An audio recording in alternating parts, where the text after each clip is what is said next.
Good evening to one and all. So இன்னைக்கு நம்ம வந்துட்டு ஏபிபி எக்ஸாமுக்கு ப்ரிப்பரேஷன் ஸ்ட்ராட்டஜி எப்படி நம்ம ப்ரிப்பேர் பண்ண போகிறோம், என்ன ஐடியா இருக்கு, என்னென்ன மாதிரி சிலபஸில் இதை எப்படி நம்ம எந்த ஏரியாஸ்க்கு எவ்வளோ இம்பார்ட்டன்ஸ் கொடுத்துட்டு எந்தெந்த பேப்பருக்கு எவ்வளோ இம்பார்ட்டன்ஸ் கொடுத்து படிக்கணும் அப்படின்றத பற்றி ஒரு ஓவரால் வந்து ஏபிபி எக்ஸாம் எப்படி நம்ம ப்ரிப்பேர் ஆகணும், ரெடி ஆகணும் அப்படின்றத பற்றி இந்த செஷனில் பார்க்க போகிறோம். ஸோ அதுக்கு முன்னாடி இந்த இயர் ஏபிபி எக்ஸாம் எப்போ வரும் அப்படின்றத பற்றி இந்த ஆனுவல் பிளானர்லயே வந்து இந்த வருஷம் சொல்லியிருக்காங்க. இந்த இயர் எண்டுக்குள்ள கண்டிப்பா ஏபிபி எக்ஸாமுக்கான நோட்டிபிகேஷன் இருக்கும். எக்ஸாம்ஸும் இந்த இயர் எண்டுக்குள்ளேயே டிசம்பருக்குள்ளேயே வந்தாலும் வரதுக்கான வாய்ப்புகள் இருக்கு. ஆஸ் பர் ஆனுவல் பிளானரே வரும். சேஞ்சஸ் ஏதாவது நடக்க சான்ஸ் இருக்கான்னா சேஞ்சஸ் வந்து ரொம்பலாம் தள்ளி போகாது. கண்டிப்பா இந்த இயர் எண்டுக்குள்ள ஏபிபி நோட்டிபிகேஷன் வரதுக்கு சான்சஸ் இருக்கு. அரௌண்ட் இந்த இயரும் பாத்தீங்கன்னா 50 வேகன்சிஸ் கிட்ட வரப்போகுது.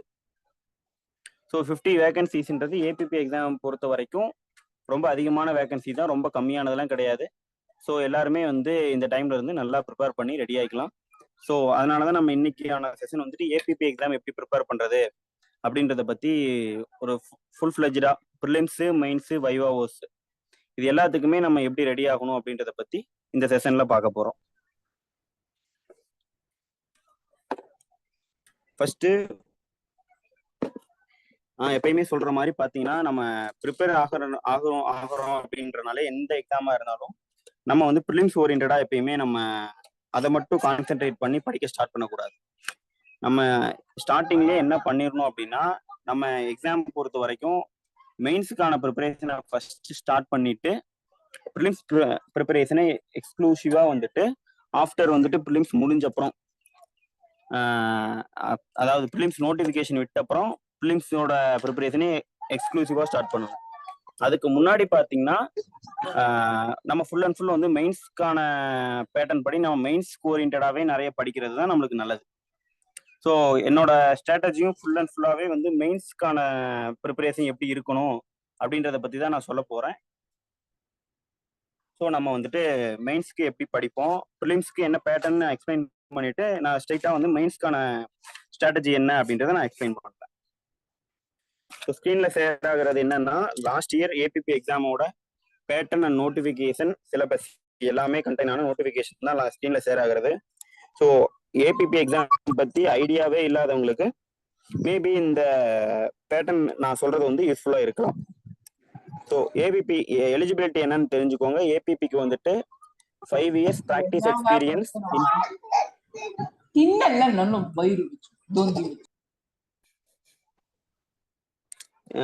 ஏபிபி எக்ஸாம் பொறுத்த வரைக்கும் என்ன எலிஜிபிலிட்டி என்னன்னா 5 years வந்து ப்ராக்டிஸ் எக்ஸ்பீரியன்ஸ் மஸ்ட். 5 வருஷம் வந்துட்டு கிரிமினல் கோர்ஸ்ல வந்து அட்வொகேட்ஸா ப்ராக்டிஸ் பண்ணவங்க எல்லாருமே வந்துட்டு ஏபிபி எக்ஸாமுக்கு எலிஜிபிள். ஏஜ் லிமிட் வந்து பாத்தீங்கன்னா லிமிட்டே கிடையாது. 5 years எக்ஸ்பீரியன்ஸ் இருக்கு அப்படின்னா நீங்க வந்து அப் டு 60 வயசு வரைக்கும் எக்ஸாம் எழுதலாம். In case of SC, ST, BC, எம்பிசில இருந்தீங்க அப்படின்னா. இதே ஓப்பன் கேட்டகரியில இருந்தீங்கன்னா உங்களுக்கு வந்து ஏஜ் லிமிட் கொடுத்துருக்காங்க. ஏஜ் லிமிட் வந்து 34 வயசு வரைக்கும் வந்துட்டு ஓப்பன் கேட்டகரியில் இருக்கவங்க எக்ஸாம் எழுதலாம். இதுதான் ஏஜ் லிமிட்டை பொறுத்த வரைக்கும். மற்றபடி மற்ற எஸ்சி, எஸ்டி, பிசி, எம்பிசியை பொறுத்த வரைக்கும் ஏஜ் லிமிட்ன்றது அப்பர் ஏஜ் லிமிட்டே கிடையாது. நீங்க 60 வயசை ரீச் பண்ற வரைக்கும் அசிஸ்டன்ட் பப்ளிக் ப்ராசிக்யூட்டருக்கு எக்ஸாம் எழுதலாம். இது வந்து ஈக்குவல் டு எக்ஸாம் எழுதி டிஎன்பிசியில குரூப் 1 எக்ஸாம் எழுதிட்டு டெப்டி கலெக்டரா போறவங்களுக்கு என்ன சேலரியோ அதே ஈக்குவல் சேலரி தான் அசிஸ்டன்ட் பப்ளிக் ப்ராசிக்யூட்டருக்கும். அதனால பாத்தீங்கன்னா இது ஒரு லுக்ரேட்டிவான ஒரு சர்வீஸ் தான். ஸோ நம்ம வந்துட்டு ப்ரிலிம்ஸ் எக்ஸாம் என்ன பேட்டர்ன்ல இருக்கு அப்படின்றத பார்த்துருவோம். ப்ரிலிம்ஸ் எக்ஸாம் பாத்தீங்கன்னா 100 marks 101 மார்க் கொடுத்துருவாங்க. 101 மார்க் கொடுத்துருவாங்க. அதுவும் வந்துட்டு என்னென்ன ஏரியாஸ்ல இருந்து எவ்வளோ கொஸ்டின் வரும்னு ஸ்பெசிஃபிக்கா சொல்லிடுவாங்க. லா பேப்பர் 1, லா பேப்பர் 2, லா பேப்பர் 3, லா பேப்பர் 4 இந்த 4 பேப்பர்ல இருந்தும் 20 கொஸ்டின், 20 மார்க். ஒரு கொஸ்டினுக்கு 1 மார்க். ஓகேங்களா? ஸோ ஏபிபியை பொறுத்த வரைக்கும் மைனஸ் மார்க் இது வரைக்கும் நம்மளுக்கு கொடுத்ததில்லை. இனிமேல் கொடுக்க சான்ஸ் இருக்கு. கொடுத்தாலும் வந்து மைனஸ் மார்க் வந்து ஒரு 0.10, 0.25 அந்த ரேஞ்சில் தான் கொடுப்பாங்க. ஸோ மைனஸ் மார்க் இது வரைக்குமே எதுவும் கொடுக்கல. இனிமேலும் ஏபிபிக்கு கொடுக்க சான்ஸ் ரொம்ப கம்மி. ஸோ இது வந்துட்டு லா பேப்பர் 1ல இருந்து 20 மார்க்கு, லா பேப்பர் 2ல இருந்து 20, 3, 4 ஒவ்வொன்றிலையுமே 20 வச்சிருக்காங்க. 20 கொஸ்டின் 20 மார்க். ப்ரிலிம்ஸ் எல்லாருக்குமே தெரியும். அப்ஜெக்டிவ் டைப்பு ஒரு 4 ஆப்ஷன் கொடுத்துட்டு 4 ஆப்ஷன்ல எது கரெக்டான ஆப்ஷனோ அந்த ஆப்ஷனை சூஸ் பண்ண சொல்ல போறாங்க. அதுக்கு அடுத்தது 4 × 20 80 மார்க். இன்னும் 20 மார்க் எங்க இருக்குதுன்னா aptitude and mental ability. Aptitude and mental எபிலிட்டினா என்னன்னா, டிஎன்பிஎஸ்சி ப்ரிப்பேர் பண்றவங்களுக்கு எல்லாருக்குமே தெரியும். மேத்தமெட்டிக்கலா வந்து reasoning, simple interest, compound interest, தனி வட்டி, கூட்டு வட்டி, அடுத்தது பார்த்தீங்கன்னா டைம் அண்ட் ஸ்பீடு, அடுத்தது ஒரு நம்பர் ஆர்டரா கொடுத்துருப்பாங்க 1, 2, 3, 4 அப்படின்னு இருக்குன்னா அதுக்கு அடுத்த நம்பர் என்ன வரும், இவ்வளோ சிம்பிளா கொடுக்க மாட்டாங்க. இப்போ 1 ஸ்கொயர், 2 ஸ்கொயர், 3 ஸ்கொயர் அப்படின்னு இருக்குன்னா 1, 4, 9. இதுக்கு அடுத்த நம்பர் என்னன்னு டேஷ் கொடுத்துருவாங்க. இதுக்கு அடுத்த நம்பர் என்ன, ஒரு நம்பர் வந்து ஒரு சீக்வன்ஸ்ல கொடுத்துருக்காங்க. என்ன சீக்வன்ஸ்ல கொடுத்துருக்காங்கன்னா 1, 4, 9, 16, எழுதிக்கோங்க, பேப்பர்ல கூட எழுதிக்கோங்க. நம்பரோட சீக்வன்ஸ் எப்படி இருக்குன்னா 1, 4,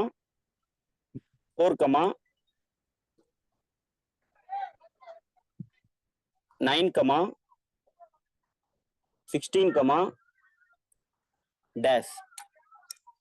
இதுதான் கொஸ்டின். இந்த நம்பரோட சீக்வன்ஸ்ல அடுத்த நம்பர் என்னவா வரும்? யாராவது ஒருத்தர் ஆன்சர் பண்ணுங்க, தெரிஞ்சவங்க இருந்தீங்கன்னா. 25. ஓகே, ஏன் 25 ma'am? Correct ma'am. Naveenkumar sir correct.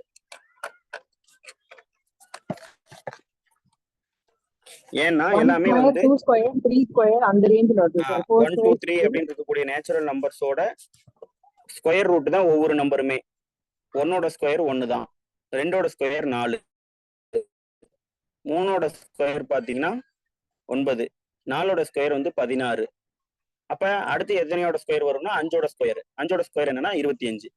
So இந்த மாதிரி ஆப்டிடியூட் அண்ட் ரீசனிங் ஓரியன்டா ஒரு 20 மார்க் வரும். மெயின்ஸ்ல ஆப்டிடியூட் அண்ட் ரீசனிங் கொஸ்டின்ஸ் வராது, ப்ரிலிம்ஸ்ல மட்டும்தான் ஆப்டிடியூட் அண்ட் ரீசனிங்.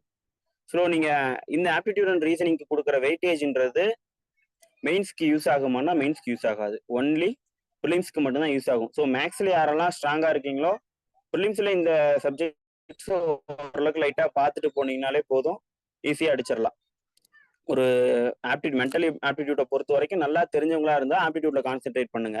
மேக்ஸ் சுத்தமாவே வராதுன்னு யாராவது இருந்தீங்கன்னா அவங்க எல்லாருமே வந்து மற்ற 40 மார்க்ஸை ஃபோக்கஸ் பண்ணீங்கன்னா நீங்க அந்த மற்ற 80 மார்க்ஸ் லா பேப்பர் 1, 2, 3, 4 இந்த 4 பேப்பரை ஃபோக்கஸ் பண்ணீங்கன்னா அந்த 4 பேப்பரும் நீங்க வாங்குற மார்க் வந்து உங்களுக்கு மெயின்ஸுக்கும் யூஸ் ஆகும், ப்ரிலிம்ஸ்க்கும் யூஸ் ஆகும்.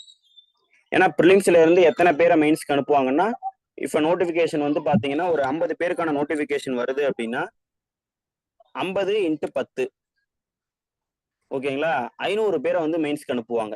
யார் டாப் 500 மார்க் எடுக்கிறாங்களோ அவங்க எல்லாமே இந்த minimum pass mark, qualifying mark score பண்ணியிருக்கணும். ப்ரிலிம்ஸ்ல மினிமம் குவாலிஃபைங் மார்க்ஸ் என்ன,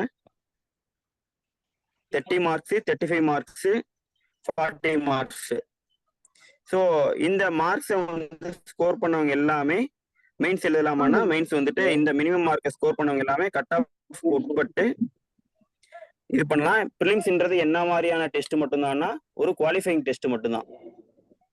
ப்ரிலிம்ஸ் நான் எல்லாருக்குமே சொல்றது என்னன்னா, நீங்க படிக்கிறது எப்பயுமே மெயின்ஸ் ஓரியன்டா படிங்க.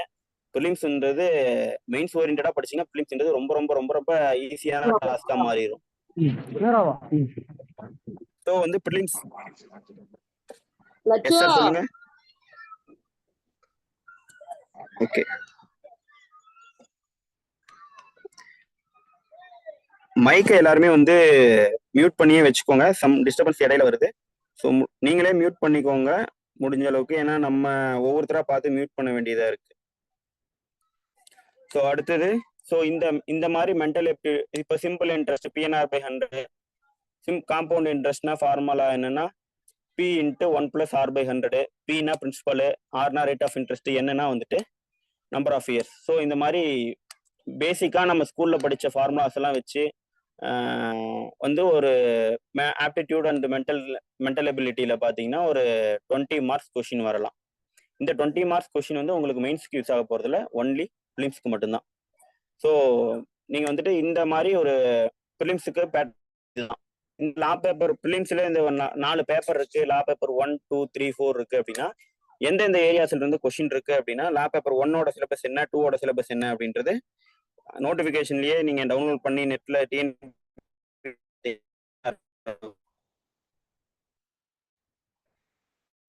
இந்த பாருங்க ஷேர் பண்ணியிருக்கேன். அந்த லா பேப்பர் 1ல அந்த 20 கொஸ்டின் என்ன வரும்னா ஃபர்ஸ்ட் லா 1 என்னன்னா இந்தியன் பீனல் கோட்ல இருந்து 20 கொஸ்டின். ஒரே ஒரு ஆக்ட் மட்டும்தான் ஐபிசில இருந்து மட்டுமே சாலிடா பிலிம்ஸ்ல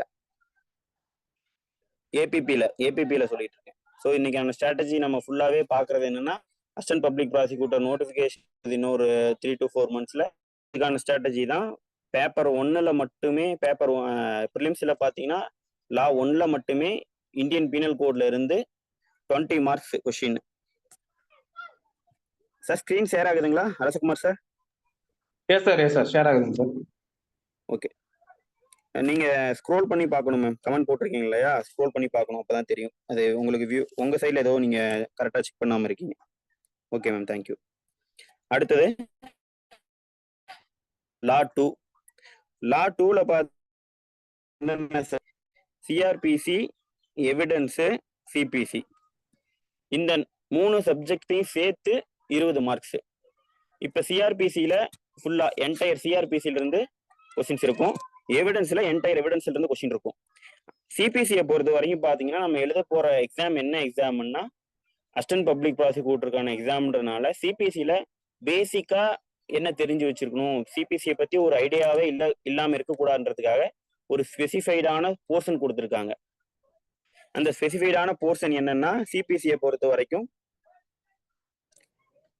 இந்த இதுல ஷேர் பண்ணிருக்கேன் பாருங்களேன்.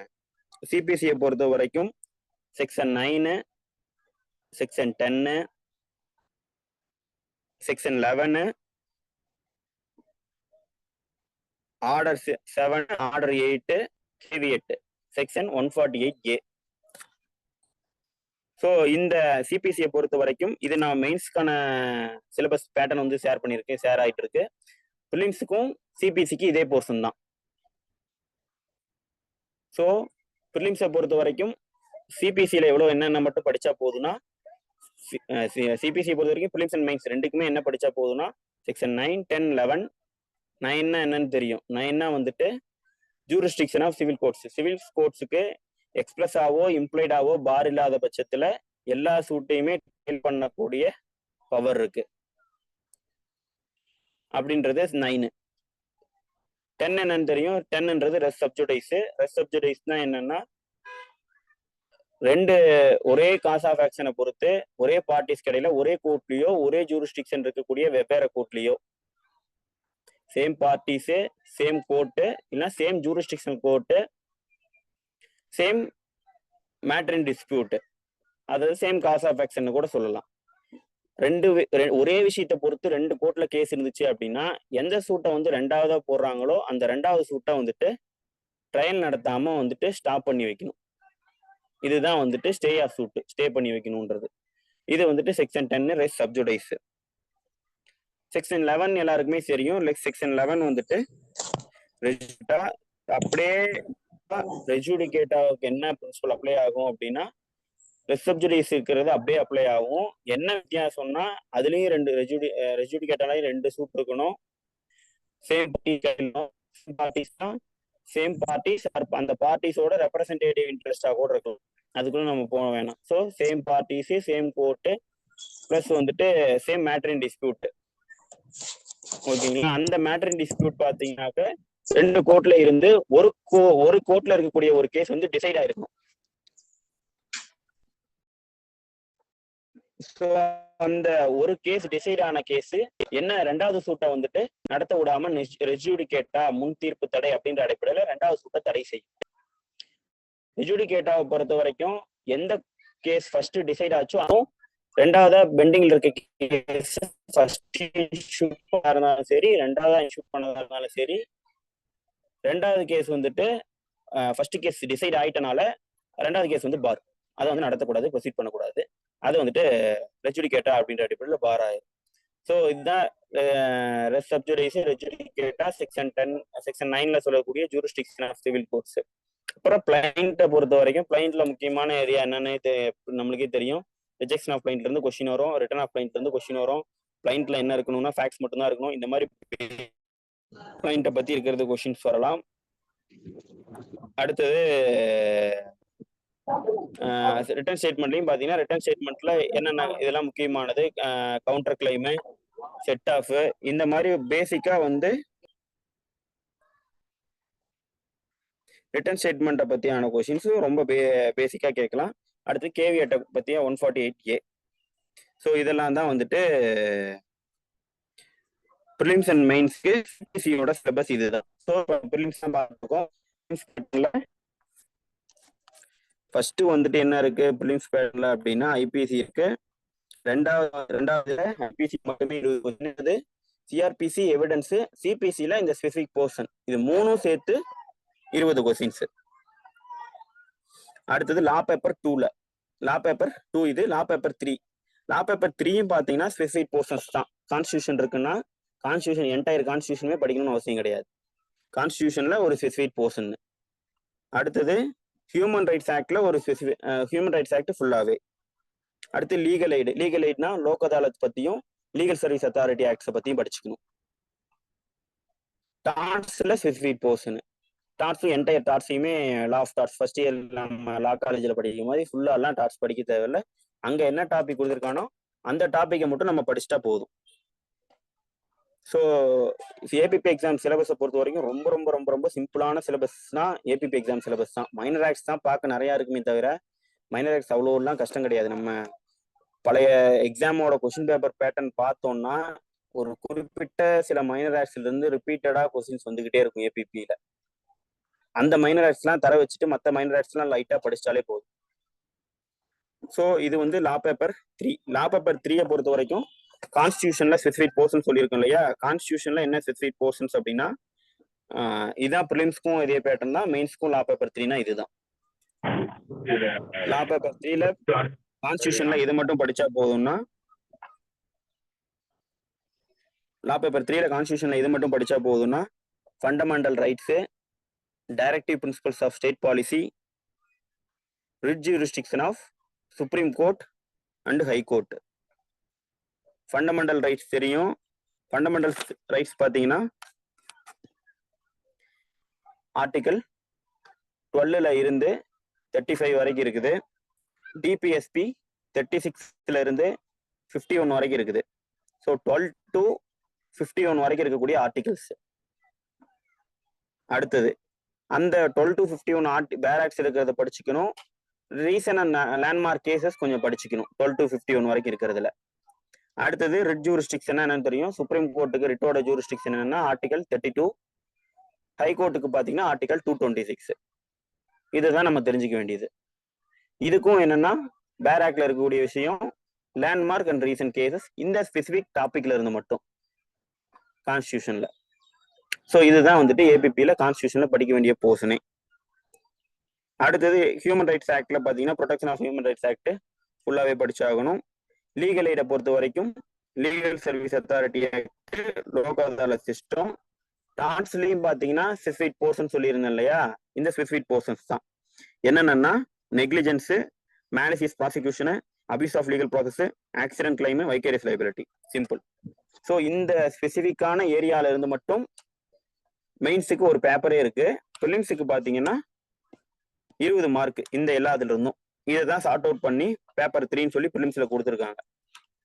கான்ஸ்டியூஷனு, அடுத்தது பார்த்தீங்கன்னா human rights, legal aid, torts. இது இந்த 4 ஏரியாவும் சேர்த்து ஒரு 20 அப்ஜெக்டிவ் டைப் கொஷின்ஸ்.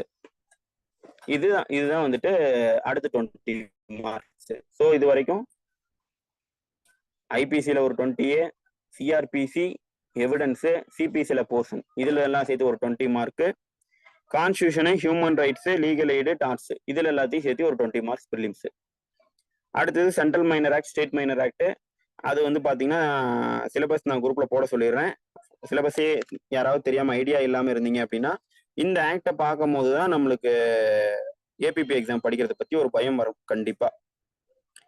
பேப்பர் 4ல என்ன கொடுத்துருப்பான், லா 4ல என்ன கொடுத்துருக்கான்னா சென்ட்ரல் மைனர் ஆக்ட்னு ஒரு 30 ஆக்ட் இருக்கு. ஸ்டேட் மைனர் ஆக்ட்ன்ட்டு ஒரு 18 ஆக்ட் கொடுத்துருக்காங்க. எல்லாமே சின்ன சின்ன ஆக்ட்ஸ் தான். கொஞ்சம் பெரிய ஆக்டா இருந்தாலும் அதுலயும் முக்கியமான ஏரியால இருந்தா கொஸ்டின்ஸ் வரும். ஸோ நம்ம இதை பார்த்து நம்ம வந்து மலைச்சிடக்கூடாது. ஸோ நிறைய இருக்கும் போல மைனர் ஆக்ட்ஸ் நிறைய படிச்சாதான்ட்டு.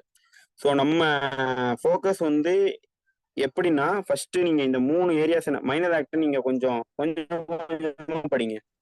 டெய்லி ஒரு 2 நாளைக்கு ஒரு மைனர் ஆக்ட்னு வச்சா கூட கொஞ்சமா 2 நாளைக்கு ஒரு மைனர் ஆக்ட்னு வச்சோம்னா மாசம் பார்த்தீங்கன்னா ஒரு 15 மைனர் ஆக்ட் படிக்கலாம். மொத்தம் 48 மைனர் ஆக்ட்ஸ் இருக்கு. Tamil Nadu and central minor act எல்லாமே சேர்த்து 48 மைனர் ஆக்ட். 2 நாளைக்கு ஒரு மைனர் ஆக்ட்னா வந்து ஒரு 100 நாள்ல என்டையர் மைனர் ஆக்டையுமே ஃபினிஷ் பண்ணிடலாம். ஸோ படிக்க ரொம்ப கஷ்டம்லாம் கிடையாது. மைனர் ஆக்ட்னா சின்ன சின்னதாக இருக்கும், அண்டர்ஸ்டாண்ட் பண்ணிக்கிறதுக்கு ஈஸியாக இருக்கும். எல்லா மைனர் ஆக்ட்ல இருந்து ரிப்பீட்டட் கொஸ்டின்ஸ் கேட்கறது இல்லை.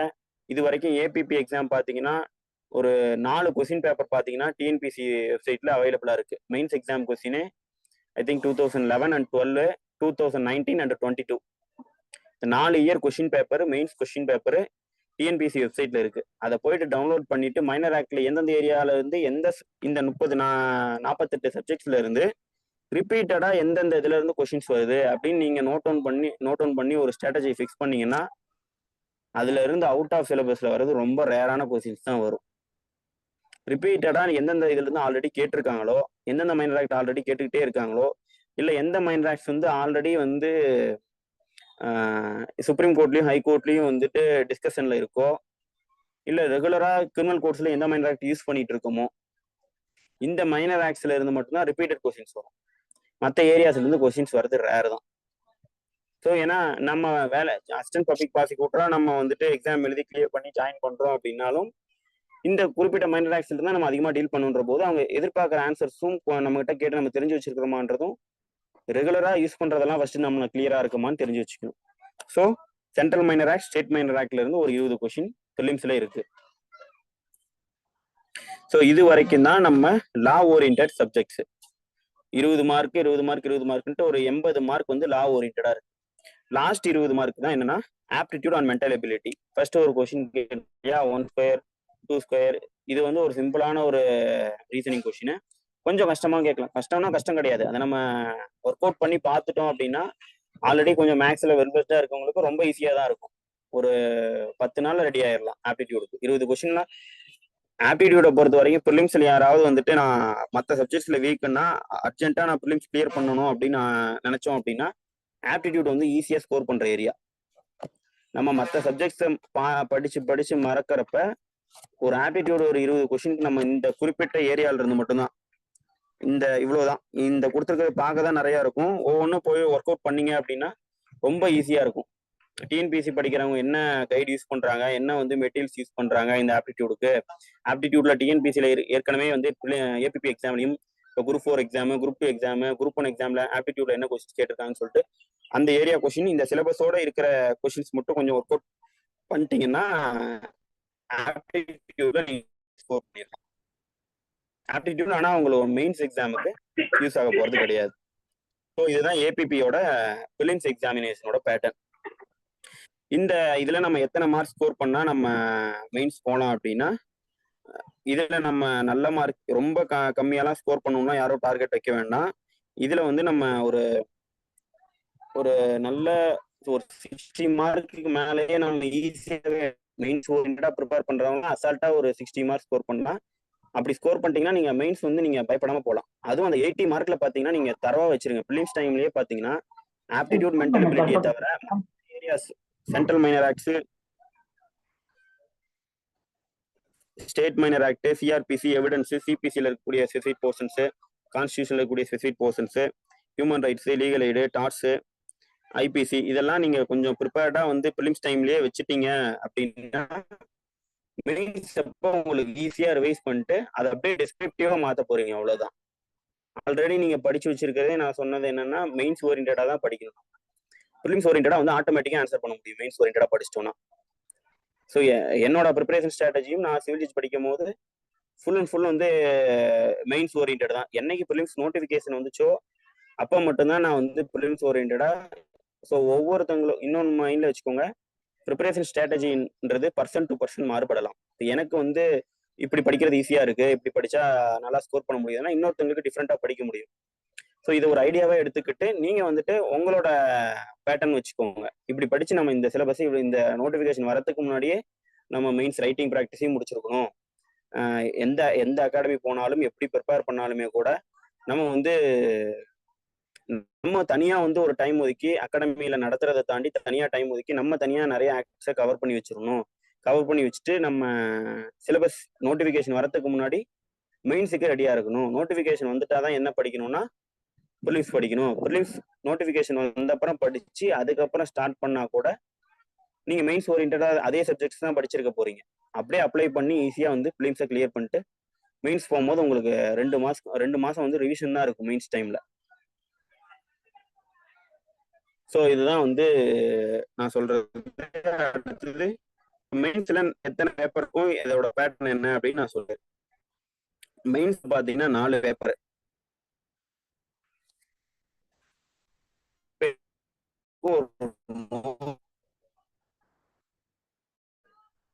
ஒவ்வொரு பேப்பர்லயுமே வந்துட்டு பாஸ் மார்க் இருக்கான்னா இல்ல. 4 பேப்பரையும் கூட்டுனா இத்தனை மார்க் எடுத்தா நீங்க குவாலிஃபைடு.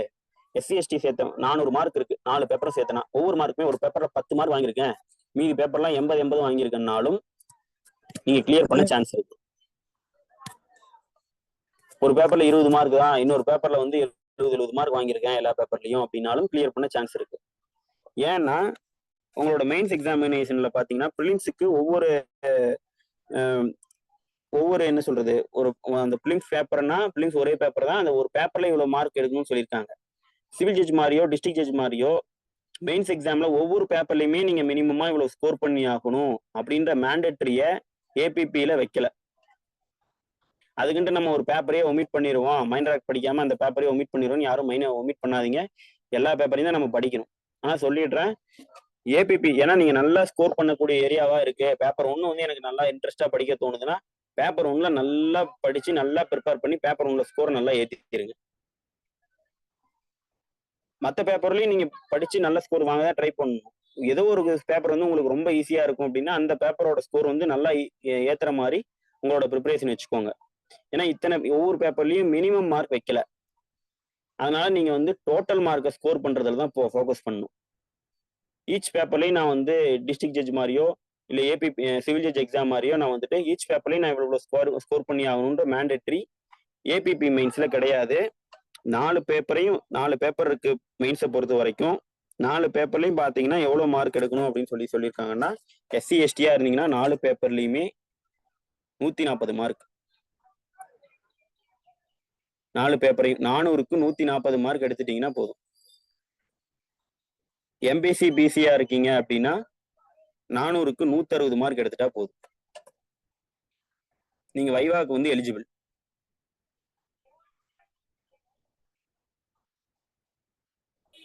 ஓகேங்களா? அடுத்து அதர்ஸ் 180 மார்க். ஸோ ஓப்பன் கேட்டகரியா இருந்துச்சுன்னா 400க்கு 150 மார்க் எடுத்தாகணும். எம்பிசி பிசியா இருந்துச்சுன்னா 400க்கு 160 மார்க் எடுத்தாகணும். இது மினிமம். மேக்சிமம் வந்து நல்லா படிச்சு நம்ம ஒரு 300க்கு மேல நம்ம டார்கெட் வந்து நம்ம ஒரு 350க்கு டார்கெட் வச்சாதான் நம்மளுக்கு ஒரு 300 மார்க்கு மேல ரீச் ஆகும். ரீச் ஆயிடுச்சுன்னா நம்ம வந்து கண்டிப்பா சீட்டு நம்ம உள்ள இருக்கோம் அப்படின்ற தைரியம் வந்துடும். இப்போ 60 பேர் இருக்கீங்கன்னா 50 பேர் இப்ப நீங்க குரூப்ல இப்ப இந்த இதை அட்டன் பண்றீங்கன்னா இந்த ப்ரிப்பரேஷன் ஸ்ட்ராட்டஜி கண்டிப்பா அப்ளை பண்ணீங்கனாலே அந்த 50 பேர்ல வந்து இங்க ஒரு 30-40 பேர் இருக்க முடியும். ஏன்னா இவ்வளவுதான் ஸ்ட்ராட்டஜி. ஏபிபியை பொறுத்த வரைக்கும் சிம்பிள் தான், ரொம்ப ரொம்ப ரொம்ப எஃபோர்ட்லாம் கிடையாது. சிம்பிளா எஃபர்ட் போட்டீங்கனாலே நம்ம வந்து கிளியர் பண்ண முடியும்.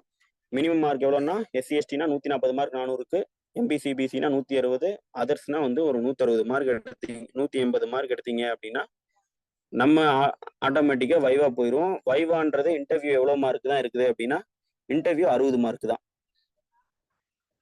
ஸோ மெயின்ஸ்ல எடுக்கக்கூடிய 400 மார்க்கு பிளஸ் வைவால எடுக்கக்கூடிய 60 மார்க்கு சேர்த்து 460 மார்க்கு நீங்க எவ்வளோ எடுக்கிறீங்களோ ஃபர்ஸ்ட் 50 ரேங்க்குள்ள வரீங்க. ஒவ்வொரு கம்யூனிட்டிலையும் இத்தனை பேர் வேக்கன்ட் இருக்குன்னா அத்தனை வேக்கண்ட்டுக்குள்ள வந்தீங்கன்னா அந்த ஃபர்ஸ்ட் 50 பேர் அந்த கம்யூனல் கேட்டகரியை பொறுத்து டோட்டலா 50 பேர்ல யார் வரீங்களோ அவங்க வந்துட்டு அவங்கள தான் செலக்ட் பண்ண போறாங்க. ப்ரிலிம்ஸ் எடுக்கிற மார்க் வந்து டோட்டல் மார்க்ல சேர்க்க மாட்டாங்க.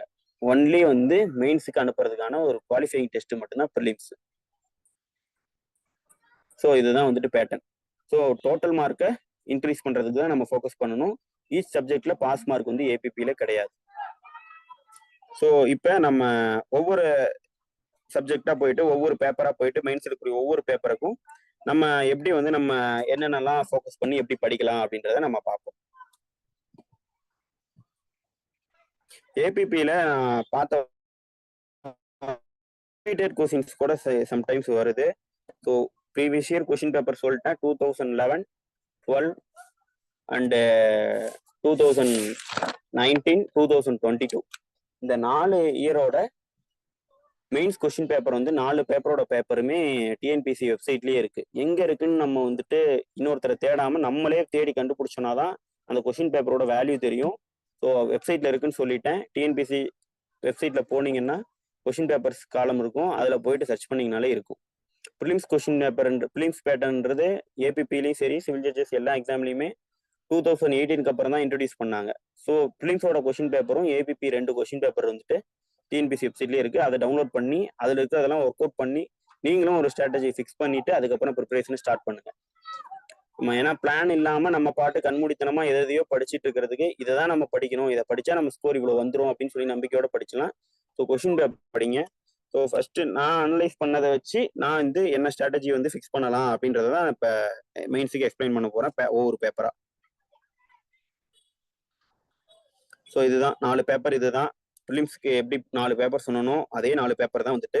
ஃபர்ஸ்ட் பேப்பர்ல ஐபிசி அதிகமாக வரும், 2வது பேப்பர்ல சிஆர்பிசி, எவிடன்ஸ், சிபிசி, 3வது பேப்பர்ல constitution, human rights, legal aid torts, 4வது பேப்பர்ல central minor act, state minor act. இதுதான். ஸோ ஃபர்ஸ்ட் நான் லா பேப்பர்ல பேப்பர் 1ல என்ன இருக்குன்னு சொல்லிடுறேன். மெயின்ஸ் எக்ஸாம் பொறுத்த வரைக்கும் பேப்பர் 1ல பாத்தீங்கன்னா இந்தியன் பீனல் கோட்ல இருந்து 5 மார்க் கொஸ்டின் கேட்கறாங்க. 50 மார்க் ஒன்று கொடுத்துருக்காங்க இல்லையா ஸ்கிரீன்ல. அதுல அந்த 50 மார்க் எப்படி ஸ்பிளிட் பண்றாங்க அப்படின்னா ஐபிசியில அந்த 50 மார்க் வந்து 10 மார்க் கொடுத்துட்டு 50 மார்க் கேட்கறாங்க. ஸோ 5 10 மார்க் எழுதணும். அந்த 5 10 மார்க்கும் வந்துட்டு நம்ம ரெகுலரா கோர்ட்ல யூஸ் பண்ற ப்ரொவிஷன்ஸ்ல தான் கேட்கறாங்க. நான் அனலைஸ் பண்ணி சில ப்ரொவிஷன்ஸை நோட் பண்ணியிருக்கேன். இந்த ப்ரொவிஷன்ஸ் மட்டுமா வந்துடும், இதை படிச்சாலே போதும்னு யாரும் ஃபிக்ஸ் பண்ணாதீங்க. இதை தாண்டியும் சில முக்கியமான ப்ரொவிஷன்ஸ் இருக்கு, அதையும் பார்த்துக்கோங்க. ஸோ ஐபிசியில நான் ரிப்பீட்டடா கேட்கக்கூடிய ஏரியாஸ் என்னென்ன அப்படின்னு நான் சொல்றேன், அதை நோட் பண்ணிக்கோங்க. மெயின்ஸ்ல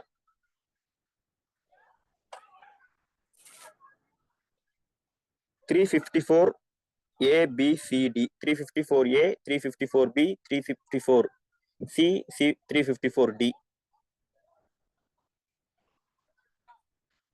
299ல இருந்து 309 வரைக்கும் murder, culpable homicide, attempt to மர்டர்ல வந்துட்டு இருக்கக்கூடிய இது 307, அதை பத்தியான கொஸ்டின்ஸ் எல்லாம் இருக்கு.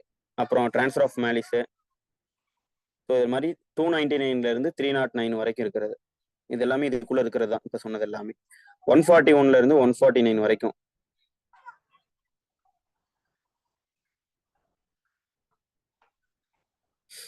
Common intention, common object.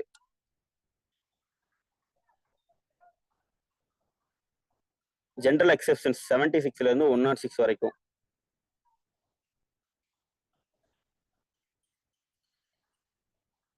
அடுத்தது ஹர்ட், கிரீவியஸ் செட் அந்த ஏரியால இருந்து 319ல இருந்து 326B வரைக்கும்.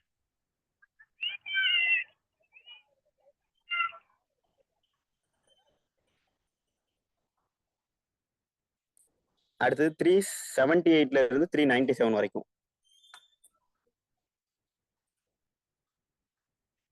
டிஃபமேஷன்ல இருந்து கொஸ்டின் வருது. டெஃபினிஷன், பனிஷ்மென்ட் கிளாஸ் எல்லாமே பார்த்துக்கோங்க. அடுத்து 339 to 378 to 397 வரைக்கும். அதுல நீங்க என்டையரா ஈச் ப்ரொவிஷன் மனப்பாடம் பண்றதை தாண்டி ஒவ்வொரு தெஃப்ட்னா என்ன, ராபரினா என்ன, டெக்காய்டினா நீங்க வந்து டெஃபினிஷன் கிளாஸுக்கு அதிக முக்கியத்துவம் கொடுங்க. பனிஷ்மெண்ட் என்ன அதெல்லாம் வந்து மனப்பாடம் பண்றதெல்லாம் வந்து என்னை பொறுத்த வரைக்கும் ரொம்ப ரேரா தான் அந்த பனிஷ்மெண்ட் எல்லாம் மெமரி பண்ணி கேட்பாங்க. பனிஷ்மெண்ட் எல்லாம் யாரும் அதிகமா மெமரி பண்ணாதீங்க. எதை நம்ம தெரிஞ்சு வச்சுக்கணும் அப்படின்னா, அஃபென்ஸோட இன்கிரீடியன்ஸ் என்ன, டெஃபினிஷன் இருக்கு. தெஃப்ட்னா தெஃப்டோட இன்கிரீடியன்ஸ் என்னன்னு தெரிஞ்சு வச்சுக்கணும். ராபரிக்கும் டெகாய்டிக்கும் என்ன இன்கிரீடியன்ஸ் தெரிஞ்சு வச்சுக்கணும். எக்ஸ்டார்சனுக்கு என்ன இன்கிரீடியன்ஸ் தெரிஞ்சு வச்சுக்கணும். மர்டருக்கு மர்டரோட டெஃபினிஷன் என்ன, மர்டரோட எக்ஸெப்ஷன்ஸ் இருக்கு, அந்த எக்ஸெப்ஷன்ஸோட டெஃபினிஷன் என்ன, அதோட இன்கிரீடியன்ஸ் என்ன. இன்கிரீடியன்ஸ் ஆஃப் அஃபென்ஸ் தான் இது எல்லாத்துக்குமே முக்கியம். ஸோ டெஃபினிஷன் இது இந்த செக்ஷன்ஸ் இருக்குன்னா, இந்த செக்ஷன்ஸ் நான் குறிப்பிட்ட அதுக்குள்ள இருக்கக்கூடிய டெஃபினிஷன் செக்ஷனை நல்லா படிச்சுக்கோங்க, இன்கிரீடியன்ஸை கிளியரா. 378 to 397, defamation 499 500, 339 to 342, 441 to 448 IPC,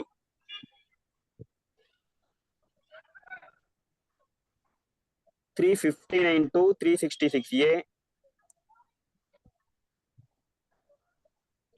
415 to 420, 511,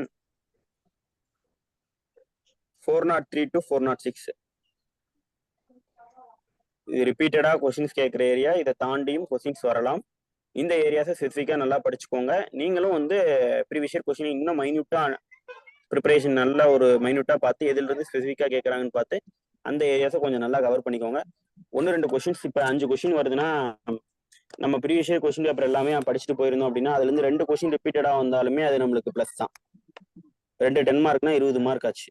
so அதனால ப்ரீவியஸ் இயர் கொஸ்டின் பாருங்க. சம் கொஸ்டின்ஸ் ரிப்பீட்டடா வந்துட்டு தான் இருக்கு. ஸ்பெசிஃபிக்கா வரலனாலும் அந்த ஏரியாஸ்ல இருந்து திரும்ப ரிப்பீட்டட் கொஸ்டின்ஸ் வருது. கொஞ்சம் மாத்தி கேட்கறாங்க. அடுத்தது final report charges. Final report framing of சார்ஜஸ்ல எப்படி கொஸ்டின்ஸ் வருது அப்படின்னா, ஃபைனல் ரிப்போர்ட்ன்ற பார்த்தீங்கன்னா, ஒரு நார்மலா போலீஸ் எப்படி ஃபைனல் ரிப்போர்ட் ஃபைல் பண்ணுவாங்க, ஒரு மர்டர் கேஸ்ல எப்படி போலீஸ் வந்து ஃபைனல் ரிப்போர்ட் ஃபைல் பண்ணுவாங்க, அடுத்தது ஃபைனல் ப்ராப்பரா போலீஸ் இன்வெஸ்டிகேஷன் பண்ணாம விட்டுட்டாங்க, அப்ப டிஃபெக்டா கம்ப்ளைண்ட் இதுக்கு என்ன பண்ணலாம், அந்த மாதிரி போலீஸோட இன்வெஸ்டிகேஷன் ஓரியன்டா ஃபைனல் ரிப்போர்ட்ல கொஸ்டின்ஸ் வருது. இதுக்கு என்ன புக்கை ரெஃபர் பண்றதுன்னு எனக்கு கரெக்டா தெரியல. ஆனா எப்படி படிக்கலாம் என்ன பொறுத்த வரைக்கும் அப்படின்னா, கொஞ்சம் நம்ம ஃபைனல் ரிப்போர்ட் வந்து இன்வெஸ்டிகேஷன் சாப்டர் கிளியரா படிச்சுட்டு, இந்த ஃபைனல் ரிப்போர்ட்டும் எப்படி கேட்கறான்னா, என்னென்ன மர்டர் கேஸ் தான் எப்படி ஃபைனல் ரிப்போர்ட் ஃபைல் பண்றாங்க அப்படின்ட்டுலாம் கேட்கறனால, அந்த ப்ரீவியஸ் இயர் கொஸ்டின்ல ஃபைனல் ரிப்போர்ட்ல இருந்து என்னென்ன கொஸ்டின்ஸ் வருதோ அதுக்கெல்லாம் நீங்க ரெடிமேடா ஆன்சர் ரெடி பண்ணி வச்சுக்கோங்க. நம்மளே வந்து இப்போ ஒரு 302 ஃபைனல் ரிப்போர்ட் வாங்கி பார்த்து ஏதோ ஒரு கேஸ்ல இருந்து சிஏ போட்டு வாங்கி, ஏன்னா எல்லாருமே இதுல எலிஜிபிள் கேண்டிடேட்ஸே யாருன்னா ப்ராக்டிஸ்ல கிரிமினல் சைட் ப்ராக்டிஸ்ல இருக்கவங்க தான். அப்படின்ற போது அவங்களுக்கு ஒரு ஃபைனல் ரிப்போர்ட்டை கேதர் பண்றது ஒரு பெரிய விஷயம் கிடையாது. ஸோ நம்ம ஆஃபீஸ்லேயே நிறைய கட்டில் வந்து ஃபைனல் ரிப்போர்ட்ஸ் இருக்கும். அந்த கட்டெல்லாம் கொஞ்சம் நம்ம படிச்சு பார்த்து ஒர்க் அவுட் பண்ணி எப்படி ஃபைனல் ரிப்போர்ட் போட்டிருக்காங்க, இன்வெஸ்டிகேஷன் எப்படி கண்டக்ட் பண்ணியிருக்காங்க, அது ஓரியன்டா படிச்சுட்டு, அதோட நம்ம ஐபிசியும் இன்வெஸ்டிகேஷன் சிஆர்பிசியில் கூடிய 161 164 இப்படி பண்ணணும், இப்படிலாம் கலெக்ட் பண்ணணும், இப்படி மேஜிஸ்ட்ரேட் வந்து யாராவது கன்ஃபர்ஷன் கொடுத்தாங்கன்னா வாங்கலாம். அந்த மாதிரி வந்து ஒரு ப்ரொசீஜரலா ப்ராக்டிக்கல் ஓரியன்டா ஃபைனல் ரிப்போர்ட்டுக்கான ஆன்சரை அது எத்தனை மார்க் கொஸ்டின்னா, ஒரே ஒரு கொஸ்டின் 15 மார்க்கா கேட்டுறாங்க. ஸோ அந்த மாதிரி வந்து நீங்க அந்த ஃபைனல் ரிப்போர்ட்டுக்கான ஆன்சரை வந்து நீங்க ரெடி பண்ணி வச்சுக்கோங்க. சுரேஷ்குமார் சார், நீங்க மைக்கை வந்து மியூட் பண்ணிக்கோங்க. மியூட் பண்ண முடியல சார், அப்படியே நீங்களே மியூட் பண்ணுங்க சார். பண்ணிட்டேன் சார், பண்ணியாச்சு. Okay sir. Thank you sir, thank you. So இப்படிதான் வந்துட்டு ஃபைனல் ரிப்போர்ட் கொஸ்டின் வருது. அடுத்து ஃப்ரேமிங் ஆஃப் சார்ஜஸ்ல அந்த 30 மார்க்ல பாத்தீங்கன்னா 15 மார்க் வந்து ஃபைனல் ரிப்போர்ட்டுக்கு, 15 மார்க் பாத்தீங்கன்னா ஃப்ரேமிங் ஆஃப் சார்ஜஸ்க்கு. எஸ், இந்த இதில் பாத்தீங்கன்னா ஸ்பெசிஃபிக்கா வந்து கிரிமினல் கோர்ட்ஸ்ல ப்ராக்டிஸ் பண்ணி 5 இயர்ஸ்ல இருக்கவங்க மட்டும்தான் எலிஜிபிள் கொடுத்துருப்பாங்க. நீங்க சிவில் சைட்ல ப்ராக்டிஸ் பண்ணீங்கனாலும் கிரிமினல் சைட்ல யாருமே வந்து டச்சே இல்லாம யாருமே இருக்க போறதே இல்லை. அதனால வந்து கிரிமினல் சைட்ல சம் டச் வச்சுக்கோங்க. டச் வச்சுக்கிட்டீங்கன்னா தான் நல்லது. ஏன்னா அவங்க எலிஜிபிலிட்டியில என்ன கேட்கறாங்க அப்படின்னா, கிரிமினல் கோர்ட்ஸ்ல ப்ராக்டிஸ் பண்றவங்க தான். சிவில் சைட் ப்ராக்டிஸ்ல இருந்தீங்கனாலும் நீங்க எழுதலாமான்னா, நீங்க எந்தெந்த கேஸ் எல்லாம் நீங்க கிரிமினல் கேசஸ் ஏதாவது அப்பியர் ஆயிருக்கீங்க, அந்த மாதிரி ஏதாவது கேட்டாங்க அப்படின்னா, டாக்குமெண்ட்ஸ் கேட்குறாங்க அப்படின்னா அதை நீங்கள் கொடுக்கணும். அடுத்தது ப்ரெசைடிங் ஆஃபீஸர், அந்த கோர்ட்டோட ப்ரெசைடிங் ஆஃபீஸர் எந்த கிரிமினல் கோர்ட்டில் ப்ராக்டிஸ் பண்ணுறீங்களோ அந்த ப்ரெசைடிங் ஆஃபீஸர்கிட்ட சைன் வாங்கிடணும். கிரிமினல் கோர்ட் பக்கமே எட்டி பார்க்காதவர்கள் வந்துட்டு ஏபிபி எக்ஸாமுக்கு எலிஜிபிள் ஆனால் ஆஸ் பர் நோட்டிஃபிகேஷன் எலிஜிபிள் கிடையாது. பார்த்துக்கோங்க, செக் பண்ணிக்கோங்க, நீங்களே நோட்டிஃபிகேஷன் பார்த்தீங்கன்னாலே தெரியும். ஆஸ் பர் நோட்டிஃபிகேஷன் வந்துட்டு கிரிமினல் சைடில் ப்ராக்டிஸ் பண்ணுறவங்க தான் எலிஜிபிள். அடுத்தது ஃப்ரேமிங் ஆஃப் சார்ஜஸ்ல 2 கொஷின்ஸ் வருது. அடுத்த அந்த 2 கொஷினும் ஏபின்ற மாதிரி 2 கொஷின் கொடுக்குறாங்க. அந்த கொஷின் எப்படி இருக்குன்னா, ஒன்று வந்துட்டு தியரி ஓரியன்ட் கொஷின். தியரி ஓரியன்ட்னா ஜாயிண்டர் ஆஃப் சார்ஜஸ்னா என்ன, சார்ஜஸை எப்போ ஆல்டர் பண்ணலாம், கண்டென்ட்ஸ் ஆஃப் சார்ஜஸ் என்ன, அந்த மாதிரி பேசிக்காக இருக்கக்கூடிய தியரி ஓரியன்ட் 211 இருந்து 224 சிஆர்பிசி வரைக்கும் கொஷின் டிஸ்கிரிப்டிவ் ஓரியன்டா ஒரு 7.5 மார்க் கொஷினும்.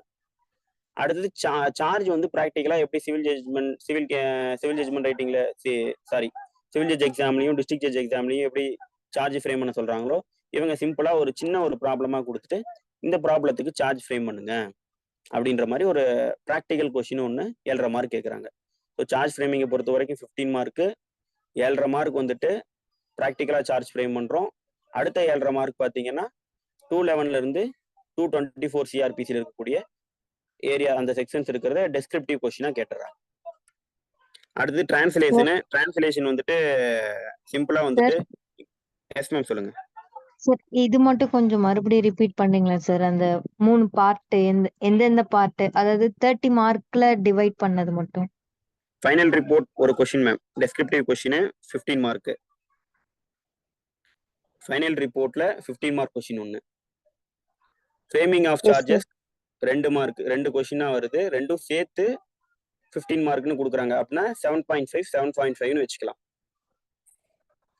அது டெஸ்கிரிப்டிவா தியரி ஓரியன்ட் கொஸ்டினா 7.5 மார்க் கொஸ்டின் ஒன்று, ஒரு 4-5 லைன் கொடுத்துட்டு ஒரு ஃபேக்டை கொடுத்துட்டு இந்த ஃபேக்டுக்கு சார்ஜ் ஃப்ரேம் பண்ணுங்க, இப்படி வந்து ஃபைனல் ரிப்போர்ட் போட்டிருக்காங்க, இது சார்ஜ் ஃப்ரேம் பண்ணுங்கன்ட்டு ஆக்சுவல் ஃப்ரேமிங் ஆஃப் சார்ஜஸ் கோர்ட்ல பண்ற மாதிரி ஒரு ஃப்ரேமிங் ஆஃப் சார்ஜஸ் ஒரு 7.5 மார்க் கொஸ்டின். ஸோ அடுத்தது translation paper, translation Tamil to English, English to Tamil, இதை வந்துட்டு ஒரு 20 marks. Tamil to English translation ஒரு 10 mark, English to Tamil translation 10 mark. இதுவும் ஆல்ரெடி நான் என்ன சொன்ன மாதிரி என்ன பண்ணலாம்னா, தீர்ப்பு திரட்டு புக்கு யூஸ் பண்ணலாம். தீர்ப்பு திரட்டு புக்கை வாங்கிட்டு டிரான்ஸ்லேஷனுக்கு அதே தீர்ப்பு திரட்டில் இருக்கக்கூடிய ஒரு ஜட்மெண்ட்டை இங்கிலீஷ்லையும் நம்ம டவுன்லோட் பண்ணி பிரிண்ட் அவுட் எடுத்து வச்சுக்கிட்டு அந்த தமிழையும் இங்கிலீஷையும் நம்ம டிரான்ஸ்லேட் பண்ணி பார்த்துட்டு தீர்ப்பு திரட்டோடையும் நம்ம இங்கிலீஷ்ல டவுன்லோட் பண்ணி வச்ச அந்த பேப்பரையும் வந்து கம்பேர் பண்ணி நம்மளே கரெக்ஷன் பண்ணிக்கலாம், கரெக்டாக தான் பண்ணியிருக்கோமான்ட்டு. இது ஒன் ஆஃப் த மெத்தட். இது வந்து இதுக்காக டைம் ஸ்பெண்ட் பண்ண வேண்டியது இருக்கும். தனியாக டிரான்ஸ்லேஷனுக்கு நான் என்ன மெத்தட் சொல்றேன்னா, ஒரு சப்ஜெக்டை படிக்கிறீங்க, பேராக்டை படிக்கிறீங்கனாலே தமிழையும் படிங்க, இங்கிலீஷ்லையும் படிங்க. அப்போ ஒரு சப்ஜெக்டை வந்து நம்ம ஓன் லாங்குவேஜ்லையும் நம்ம தெரிஞ்சு வச்சுக்கிட்ட மாதிரி ஆச்சு, ப்ளஸ் நம்ம இங்கிலீஷ்லையும் படித்த மாதிரி ஆச்சு. ஸோ இது ஒரு சப்ஜெக்டை 2 டைம் படித்து நம்ம டெப்த்தாக புரிஞ்சுக்கிறதுக்கும் யூஸ் ஆகும். இன்னொரு விஷயம் எதுக்காக யூஸ் ஆகும்னா, நம்ம ஆட்டோமேட்டிக்காக தனியாக டிரான்ஸ்லேஷனுக்காக தனியாக டைம் வந்து அலோகேட் பண்ண தேவையில்லை. ஒரு 20 மார்க்குக்காக நம்ம ஒவ்வொரு நாளும் ஸ்பெசிஃபிக்காக டைம் தேவையில்லை. சப்ஜெக்ட் படிக்கிறப்பயே தமிழ்லையும் இங்கிலீஷையும் கலந்து படிச்சிங்கன்னா வந்து டிரான்ஸ்லேஷன் பேப்பருக்கு தனியாகவே நம்ம ப்ரிப்பரேஷனே பண்ண தேவை. ஃபாலோ பண்ணி ட்ரை பண்ணி பாருங்க. ஸோ இது வந்து டிரான்ஸ்லேஷன் பேப்பர். ஸோ இதுதான் பேப்பர் 1க்கான ஸ்ட்ராட்டஜி.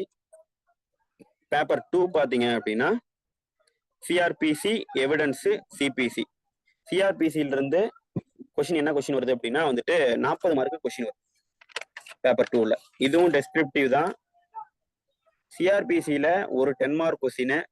இந்த 40 மார்க் எப்படி ஸ்பிளிட் பண்றாங்க அப்படின்னா, ஒரு 10 மார்க்கு, ஒரு 15 மார்க்கு, 3 5 மார்க்கு. எல்லாமே வந்துட்டு ரெகுலரா வந்து நம்ம லா காலேஜில் படிச்சு ரெகுலரா வந்து எந்தெந்த கொஸ்டின்லாம் ரிப்பீட்டட் கொஸ்டின் படிச்சிருப்போம் இல்லையா, 6 மார்க் 12 மார்க் படிக்கிறப்ப லா காலேஜில் இதெல்லாம் வந்து சிஆர்பிசியில் முக்கியம்னு படிச்சிருப்போமோ அந்த மாதிரி ஏரியாஸ்ல இருந்து தான் ரிப்பீட்டடா கொஸ்டின் வருது. இதையும் நீங்க கொஸ்டின் பேப்பர் வச்சு ஃபிக்ஸ் பண்ணலாம். நான் நோட் பண்ணி வச்சிருக்கேன். ஆனா அது கொஸ்டின் பேப்பர் இருக்கிறது வந்துட்டு நான் திரும்ப ரீட் பண்ற மாதிரி தான் இருக்கும். நீங்களே கொஸ்டின் பேப்பர் பார்த்தீங்கன்னா உங்களுக்கே தெரிஞ்சிடும். சிஆர்பிசியில ஒரு 10 மார்க், ஒரு 15 மார்க், 3 5 மார்க் ரிப்பீட்டடா சிஆர்பிசியில ரெகுலரா கூட்ல யூஸ் பண்ற ஏரியா ரெகுலரா நம்ம காலேஜில் படிச்ச டெஸ்கிரிப்டிவான கொஷின்ஸ். அதை நீங்க APP previous year question paper எடுத்தீங்கனாலே உங்களுக்கே தெரிஞ்சிடும் இதுல இருந்தா கேட்கறாங்கன்ட்டு. ஸோ இதை வச்சு ஃபிக்ஸ் பண்ணிக்கோங்க. தியரியா எழுதுற மாதிரி தான் இருக்கும். எவிடன்ஸ் ஆக்ட்லயும் பாத்தீங்கன்னா சேம் தான். எவிடன்ஸ் ஆக்ட்லயும் சேம் வந்து ஒரு 15 மார்க், ஒரு 10 மார்க், 3 5 மார்க், 40 மார்க்ஸ் காச்சு. எவிடன்ஸ் ஆக்ட்லயும் வந்து எவிடன்ஸ் ஆக்டை எப்பயுமே நீங்க வந்து எந்த ஏரியாவுமே ஒமிட் பண்ணணும்னு நினைக்காதீங்க. எவிடன்ஸ் ஆக்ட் நீங்க எல்லா எக்ஸாமுக்குமே யூஸ் பண்ணி எல்லா எக்ஸாம்லையும் ஸ்கோரிங் சப்ஜெக்டா மாற்றக்கூடிய சப்ஜெக்டை நீங்க ஏதாவது யூஸ் பண்ணலாம். எவிடன்ஸ் ஆக்டை யூஸ் பண்ணலாம். எவிடன்ஸ் ஆக்ட் இருக்கிறதும் கம்மி தான், அதோட இம்பார்ட்டன்ஸ் ரொம்ப அதிகம். அதனால வந்து எவிடன்ஸ் ஆக்ட் ஒரு 167 செக்ஷன் தான் இருக்குது அப்படின்றதுனால எவிடன்ஸ் ஆக்ட் ஃபுல்லாவே கவர் பண்ணிருக்கு. ஸோ எவிடன்ஸ் ஆக்டை பொறுத்த வரைக்கும் 15 மார்க் 1, 10 மார்க் 1, 5 மார்க் 3, இது 40 மார்க்ஸ் எவிடன்ஸ் ஆக்ட். அடுத்து சிபிசி. சிபிசியில பிலிம்ஸுக்கு நான் சொன்ன பேட்டர்னும் மெயின்ஸுக்கு சொன்னதும் ஒன்னே தான். சிபிசியில பாத்தீங்கன்னா இந்த ஏரியாஸ் வந்து பிலிம்ஸ்ல வந்து 1 மார்க்கா கொஸ்டின் கேட்பாங்க. மெயின்ஸ்ல பாத்தீங்கன்னா அப்படியே டெஸ்கிரிப்டிவா கேட்பாங்க. 2019 இதெல்லாம் பாத்தீங்கன்னா ரிஜெக்ஷன் ஆஃப் கிளைண்ட், ரெஜுடிகேட்டாவிலேயே கொஞ்சம் இன்டீரியரா போயிட்டு அதை எப்படி கேட்கலாம், லீகல் மேக்ஸிம் ரெஜுடிகேட்டால என்னென்னலாம் இருக்கு. ரெஜுடிகேட்டான்றது ஒரே வழக்கில் இருக்கக்கூடிய 2 பிரதிவாதிகளுக்கு இடையே பொருந்துமா, res judicata whether applies to co defendants in same case அப்படின்ட்டுலாம் கொஸ்டின் வந்திருக்கு. ஸோ ரெஜுடிகேட்டாவும் அந்த மாதிரி இந்த கம்மியான போர்ஷன் தான் இருக்குன்றனால இதை நீங்க வந்து டெப்தா படிச்சுக்கோங்க. இந்த ஏரியாவில் இருக்கிறத ரெஜுடிகேட்டா இருக்கக்கூடிய res judicata section 10, section 9, plaint, written statement, caveat, இதை நீங்க கொஞ்சம் டெப்தா படிச்சு வச்சுக்கோங்க. கேவியேட்ன்றதுக்கும் ஆடி ஆல்ட்ரம் பேர்ட்ன்ற நேச்சுரல் ஜஸ்டிஸ் பிரின்சிபலுக்கும் என்ன வந்து கனெக்ஷன் இருக்கு, இது மாதிரியான கொஸ்டின்ஸ் எல்லாம் வருது. ஸோ இந்த மாதிரி சிபிசியில டெஸ்கிரிப்டிவா தியரியா எழுதக்கூடிய கொஸ்டின்ஸ் சிபிசியில இருந்து 20 மார்க் வருது. சிபிசியை பொறுத்த வரைக்கும் 10 மார்க் 1, 5 மார்க் 2, 20 மார்க். இந்த குறிப்பிட்ட ஏரியால இருந்து மட்டுமே ரொம்ப கம்மியான போர்ஷன் தான். பேப்பர் 1, பேப்பர் 2 பாத்தீங்கன்னா நீங்க படிக்க வேண்டிய ஏரியாஸ் வந்து ரெண்டுலயுமே ரொம்ப கம்மி. ஈஸியா ஸ்கோர் பண்ற பேப்பர்ஸ் இது ரெண்டுமே ஈஸியா ஸ்கோர் பண்ற பேப்பர் தான். ஸோ நல்லா இந்த 2 பேப்பரையும் நல்லா ஃபோக்கஸ் பண்ணி படிச்சிட்டிங்கன்னா நிறைய ஸ்கோர் பண்ண முடியும். இந்த 2 பேப்பரும் பாத்தீங்கன்னா காமன் டு சிவில் ஜட்ஜுக்கும் யூஸ் ஆகும். இந்த 2 பேப்பர் நீங்க தரவா படிக்கிறது, டிஸ்ட்ரிக்ட் ஜட்ஜுக்கும் நீங்க நிறைய யூஸ் ஆகும் இந்த 2 பேப்பர் தரவா படிக்கிறது. ஸோ இந்த பேப்பரை நீங்க நல்லா ஃபோக்கஸ் பண்ணி படிச்சுக்கோங்க, இந்த பேப்பர் 1, பேப்பர் 2. அடுத்தது பேப்பர் 3. பேப்பர் 3 தான் பாத்தீங்க அப்படின்னா கான்ஸ்டியூஷன்ல இருந்து நான் சொன்னேன் இல்லையா, அந்த ஸ்பெசிஃபிக் போர்ஷன்ஸ் ரிட் பத்தி கேட்கறாங்க, ஃபண்டமெண்டல் ரைட்ஸ்,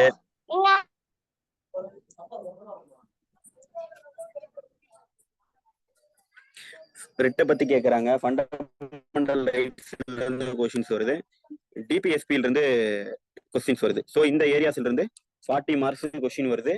இது வந்துட்டு பேப்பர் 3. கான்ஸ்டியூஷன்ல எத்தனை கொஸ்டின்ஸ் வருது, அந்த 40 மார்க்ஸை எப்படி பிரிச்சிருக்காங்கன்னு சொல்லிடுறேன். 2 15 மார்க்கு, 2 5 மார்க்கு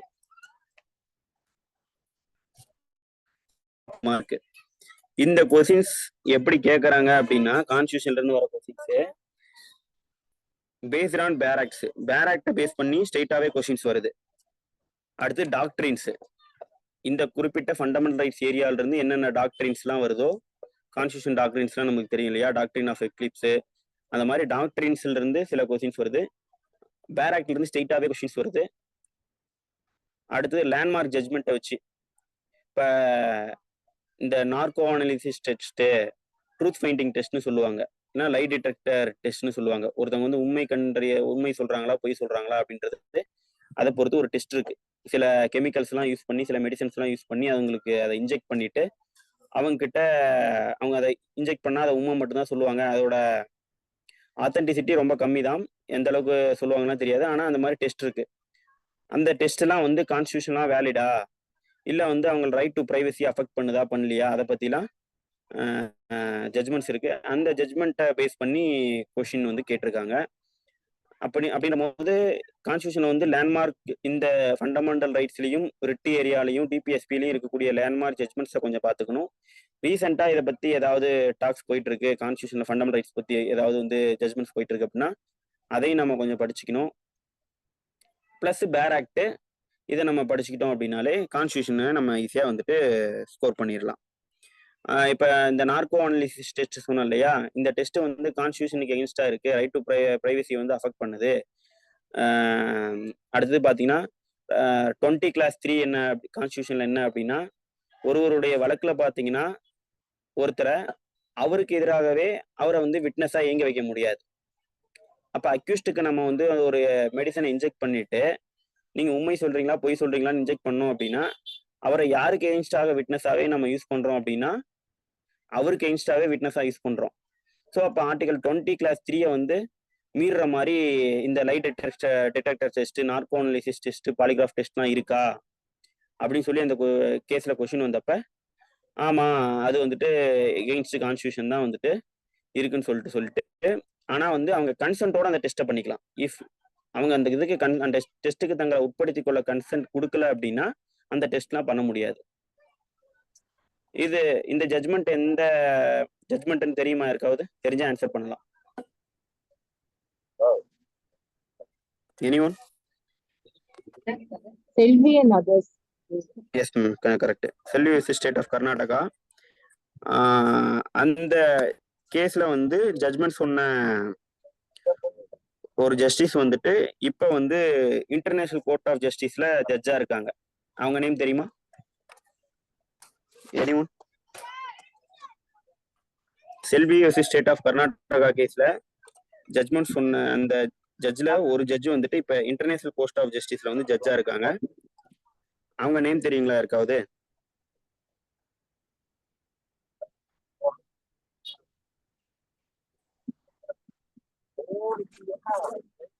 ஓகே.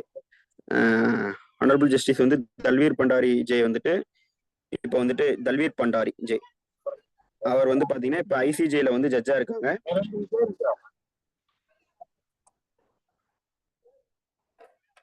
அவர் வந்து இந்த ஜட்ஜில் வந்து one of the author, main author. So இந்த மாதிரி வந்து ஃபண்டமெண்டல் ரைட்ஸ் ஓரியன்டா ரீசன் அண்ட் லேண்ட்மார்க் ஜட்மெண்ட்ஸை வச்சு கொஸ்டின்ஸ் வருது. இதுதான் வந்து கான்ஸ்டியூஷன் பேஸ்டா வந்து இப்படிதான் கேட்குறாங்க. ஹியூமன் ரைட்ஸ்ல பாத்தீங்க அப்படின்னா ஹியூமன் ரைட்ஸ் ஆக்ட்ல இருந்து பாத்தீங்கன்னா டெஸ்கிரிப்டிவ் டைப்பா கொஸ்டின் வருது. 2 5 மார்க், ஒரு 10 மார்க் வருது.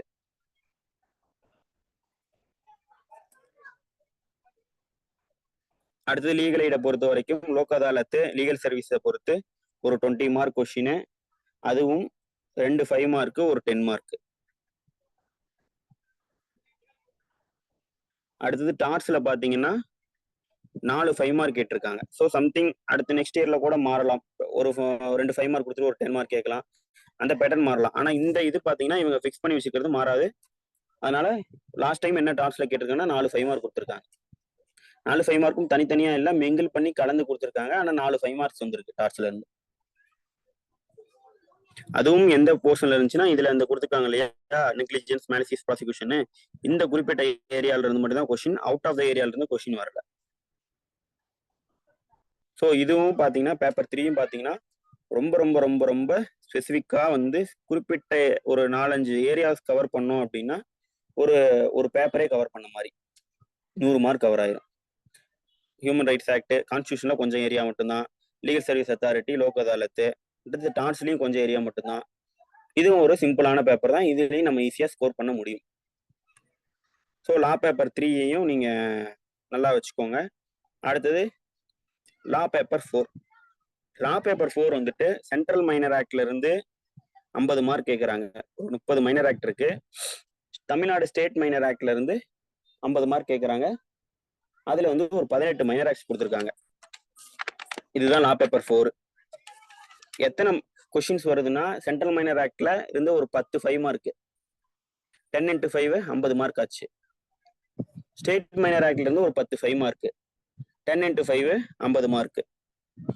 ஸோ ஸ்டேட் மைனர் ஆக்ட்ல 10 5 மார்க், சென்ட்ரல் மைனர் ஆக்ட்ல 10 5 மார்க், 100 மார்க் ஆச்சு. இதுதான் வந்துட்டு லா பேப்பர் 4. லா பேப்பர் 4ல இருந்து நீங்க பாத்தீங்கன்னா இத்தனை மைனர் ஆக்ட்ஸ் இருக்கு. இது எல்லாத்தையுமே நம்ம வந்து டிட்டோவா கவர் பண்ணுமான்னா அவ்வளோ டிட்டோவா கவர் பண்ண தேவையில்லை. நான் கம்பேர் பண்ண வரைக்கும் 2019ல கேட்டதுல இருந்து பாதிக்கு பாதி ஆக்ட், அதே பாதிக்கு பாதி வேணாம், ஒரு 75% சேம் ஆக்ட்ல இருந்தா திரும்ப திரும்ப ரிப்பீட்டடா அந்த ஆக்ட்ல இருந்தா கொஸ்டின்ஸ் வருது. அதை நீங்க வந்துட்டு நீங்களும் எடுத்து 2011, 12, 19, 22 இந்த 4 மெயின்ஸ் கொஸ்டின் பேப்பரையும் டவுன்லோட் பண்ணிட்டு எல்லா கொஸ்டின் பேப்பரும் பிரிண்ட் அவுட்டா வச்சுக்கோங்க. எதையுமே நீங்க மொபைல்ல பார்த்தோ படிச்சுக்கலாம், லேப்டாப்ல போட்டு படிச்சுக்கலாம் அப்படின்லாம் படிக்காதீங்க.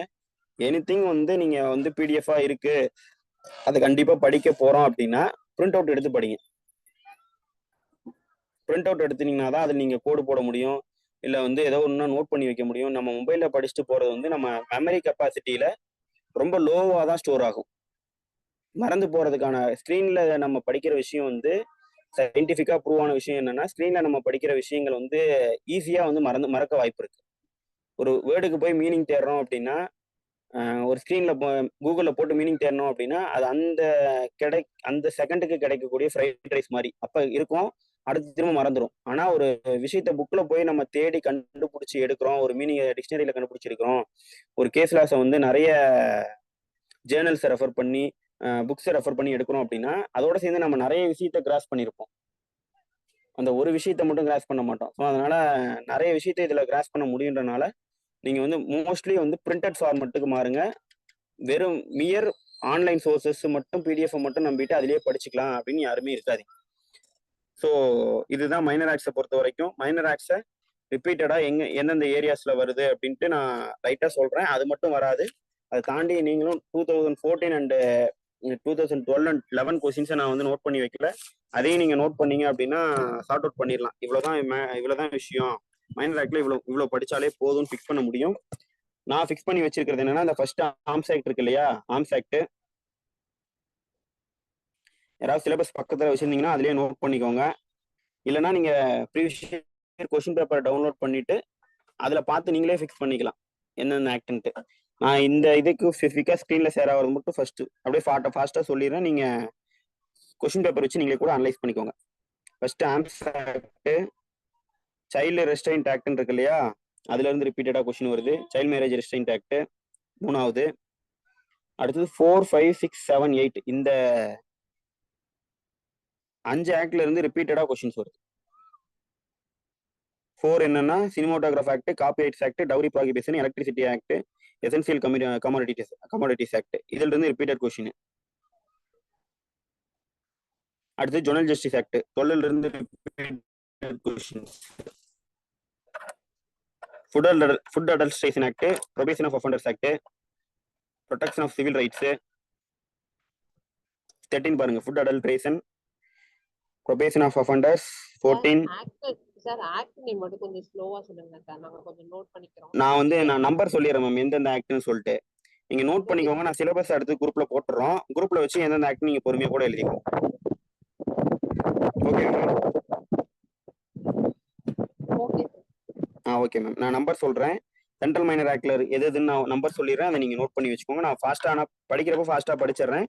நம்பர் வந்து நான் நோட் பண்ணி வச்சுக்கோங்க. நம்பர் மட்டும் 1 ஆர்ம்ஸ் ஆக்ட் 1 மட்டும் நோட் பண்ணிக்கோங்க. 3 child marriage restrained act 3. 4 cinematograph act 4. அடுத்தது 5 copyrights act. 6 dowry prohibition, electricity act. நான் ஏன் நம்பர் மட்டும் சொல்லாம படிச்சும் காமிக்கிறேன்னா, சம்வாட் வந்து நீங்க திரும்ப படிக்கும் போது இந்த ஆக்டை வந்து எங்கேயோ கேள்விப்பட்ட மாதிரி இருக்கு, இது இம்பார்ட்டன்ஸ் இருக்கு போல நீங்க மைண்ட்ல ஸ்ட்ரைக் ஆகும். அதுக்காக ஆக்டையும் சொல்றேன். நீங்க நோட் பண்ணி வச்சு நம்பர் நோட் பண்ணி வச்சுட்டு சிலபஸோட கம்பேர் பண்ணிக்கோங்க. Electricity act 7, essential commodities act 8. அடுத்து 12 juvenile justice act. 13 prevention of food adulteration act. 14 probation of offenders act. 17 SC/ST prevention of atrocities act. 18 protection of civil rights act. 19 prevention of insults to national honour act. 20 transplantation of human organs act. 22 IT act, information technology act. Foreigners act 26. NDPS act 27.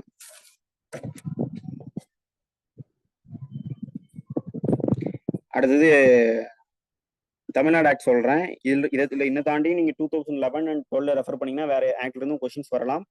எது ரிப்பீட்டடா வருதுன்னு பாருங்க. அந்த ஆக்டை கொஞ்சம் இன்னும் தரவா படிச்சுக்கோங்க. ரெண்டு டைம் கேட்டிருக்காங்க ஒரு ஆக்ட்ல மட்டுமே, 3 டைம் கேட்டிருக்காங்க அப்படின்னா அதை இன்னும் தரவா படிச்சுக்கோங்க. அதே மாதிரி மைனராக்ஸை பொறுத்த வரையும் இந்த மைனராக்ஸ்ல இருந்து அதிகமாக இந்த ப்ரொவிஷன் அதிகமாக டீல் பண்ணிக்கிட்டே இருக்காங்க. இந்த ப்ரொவிஷன்ஸை அதிகமாக சுப்ரீம் கோர்ட்லையும் ஹை கோர்ட்லையும் கோட் பண்ணுறாங்க இந்த மைனராக்ல இருந்து. ரெகுலராக இந்த மைனராக்ல இந்த ப்ரொவிஷன் வந்து ரெகுலராக வந்து கோர்ட்ல வந்து அஃபென்ஸ் வந்து வந்துகிட்டே இருக்கு இந்த மைனர் இந்த ப்ரொவிஷன் வந்து அந்த ப்ரொவிஷன்ஸ்லாம் கொஞ்சம் நல்லா படிச்சுக்கோங்க. தமிழ்நாடு மைனர் ஆக்டை பொறுத்த வரைக்கும் Goondas act number 2, Tamil Nadu gaming act number 4, Tamil Nadu forest act number 5, number 6 வந்து Tamil Nadu prohibition of harassment of women act. Number 6 Tamil Nadu prohibition of harassment of women act number 6. Tamil Nadu prohibition of ragging act 7. Tamil Nadu prohibition of charging of exorbitant interest act number 8. 9, 10, 11 மூணுமே கேட்டிருக்காங்க. Tamil Nadu TNPPDL act கேட்டிருக்காங்க. Open places disfigurement prevention act கேட்டிருக்காங்க. Price schemes act கேட்டிருக்காங்க. அடுத்தது kidney அந்த act கேட்டிருக்காங்க. Tamil Nadu kidneys authority or use of therapeutic purposes act கேட்டிருக்காங்க. அடுத்து Tamil Nadu open places 30 board act கேட்டிருக்காங்க. அது எங்க 15ல இருக்கு. 15, 14, 11, 10, 9 இதெல்லாம் கேட்டு இருக்காங்க. அடுத்தது கிளினிக்கல் எஸ்டாப்ளிஷ்மெண்ட் ஆக்ட் கேட்டிருக்காங்க 17ல. போலீஸ் ஸ்டாண்டிங் ஆர்டர் கேட்டிருக்காங்க 18. ஸோ இதெல்லாம் பார்த்தீங்கன்னா ரிப்பீட்டடாக நான் வந்து கொஞ்சம் பார்த்ததுல வந்தது. நீங்களும் வந்து இதை பொறுத்து எக்ஸ்ட்ரா வந்து ஃபிக்ஸ் பண்ணி இதுலேருந்து அதிகமாக கொஷின்ஸ் வருது அப்படின்னா அந்த ஆக்ட்லேயும் ஸ்பெசிஃபிக்காக எந்த ஏரியாவிலேருந்து கொஷின் வருது நீங்கள் உங்களால் ஃபிக்ஸ் பண்ண முடிஞ்சு அப்படின்னா உங்களால் பேப்பர் 4 ஈஸியாக மார்க் ஸ்கோர் பண்ண முடியும். ஏற்கனவே சொன்ன மாதிரி எல்லா பேப்பருக்குமே 100 மார்க் கேட்டிருக்காங்க. எல்லா பேப்பர்லையுமே நம்ம வந்து மினிமமாக இவ்வளோ மார்க் எடுக்கணும்னு ஏதாவது இருக்கான்னா அந்த மாதிரிலாம் எதுவுமே இல்லை. ஒவ்வொரு பேப்பர்லையுமே பார்த்தீங்கன்னா இவ்வளோ மார்க்கு 30 மார்க் எடுக்கணும் 35 மார்க் எடுக்கணும்னா இல்லை. 4 பேப்பர் சேர்த்தா 400 மார்க்கு. 400 மார்க்குக்கு பார்த்தீங்கன்னா 140 மார்க் எஸ்சி எஸ்சிஏ எஸ்டியை பொறுத்த வரைக்கும் 140 மார்க்கு. எம்பிசி பிசிஸை பொறுத்த வரைக்கும் 160 மார்க்கு. அதர்ஸை பொறுத்த வரைக்கும் ஓப்பன் கேட்டகரியில் இருக்காங்க ஜென்ரல் கேட்டகரியில் வராங்கன்னா 180 மார்க். இது 400க்கு ஸ்கோர் பண்ண வேண்டிய மார்க்ஸ். ஸோ இந்த மினிமம் மார்க்கை ஸ்கோர் பண்ண வேண்டியது நம்ம டார்கெட் கிடையாது. ஸோ அப்போ நம்மளால வந்து ஒவ்வொரு பேப்பர்லையும் இவ்வளோ மார்க் எடுக்கணும்னு கட்டாயம் இல்லாதனால டோட்டல் மார்க்கை எவ்வளோ நம்ம 300 கிட்ட ரீச் பண்ற அளவுக்கு நம்ம தரவா படிச்சு ரெடி ஆயிட்டோம் அப்படின்னா டைம் இருக்கு. ஏன்னா டைம் இல்லாம இல்லை.